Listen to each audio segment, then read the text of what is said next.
नमस्कार. आता सारंगसमोर ऐश्वर्याचा घाणेरडा चेहरा आलेला असतो. आता नानांना किडनॅप करण्यामागे ऐश्वर्याचा सुद्धा हात असतो हे आता सारंगला कळून चुकलेलं असतं. म्हणून आता सारंग ऐश्वर्याला धक्के मारत घराबाहेर काढतो. तेव्हा लगेच जानकी म्हणते, भाऊजी तिला धक्के मारून घराबाहेर काढण्यापेक्षा ना तिला त्या सयाजीबरोबर जेलची हवा खायला लागू दे, म्हणजेच तिच्या लक्षात येईल की तिने काय मोठी चूक केली आहे. तेव्हा सारंग म्हणतो, बरोबर बोलतेस तू वहिनी. आणि सारंग दार उघडतो आणि तेव्हा ऐश्वर्याला वाटतं आता हा मला घरात घेणार, म्हणून ती घरात यायला लागते. तेव्हा सारंग म्हणतो, थांब, तुला काय मी घरात घेण्यासाठी दार नाही उघडलं, तुला मी आता पोलीस स्टेशनला घेऊन जाणार आहे. तू पण तुझ्या बापासोबत जाऊन तिथे खडी फोड. आणि आता तो ऐश्वर्याला पकडतो आणि फरफटत पोलीस स्टेशनला घेऊन जातो.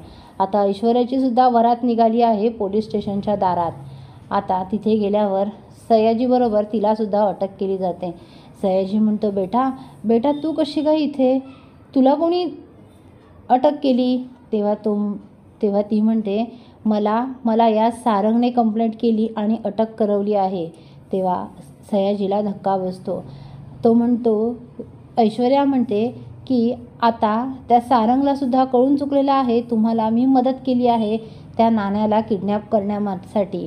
आता किडनॅपिंगमध्ये माझासुद्धा हात आहे, त्यामुळे आता त्या मूर्ख बैलाने मलासुद्धा घराबाहेर काढलं आणि आता माझीसुद्धा कंप्लेंट केली आहे. डॅडा, आता आपण दोघेही आत आहोत, आपल्याला दोघांना कोण सोडवणार? तेव्हा सया म्हणतो, काळजी करू नकोस, माझी माणसं काय कमी नाही आहेत, आता आपण जामिनावर सुटू, आता मी वकील बोलवतो. तेव्हा ऐश्वर्या म्हणते, पण आपल्याला जामीन मिळेल का? तेव्हा सयाजी म्हणतो, हो नक्की जामीन मिळेल, मी काहीतरी करेन आणि जामीन आपल्याला मिळवूनच घेईन, मंजूर झालाच पाहिजे जामीन. आपण इथे राहून आपण त्या रणदिव्यांची वाट नाही लावू शकत. आता बेटा, आता मला ना डोक्यात माझ्या आग पेटली आहे, असं वाटतंय जाऊन त्या रणदिव्यांच्या एकेकाचा ना गळाच दाबावा, त्यांची गचंडी पकडून त्यांना एकेकाला ढगात पाठवावं. इतका त्यांनी माझा अपमान केला आहे, अख्ख्या गावासमोर माझा कधीच अपमान झाला नव्हता, एवढा अपमान त्यांनी आज माझा केला आहे. ऐश्वर्या म्हणते, हो डॅडा, सोडायचं नाही त्यांना.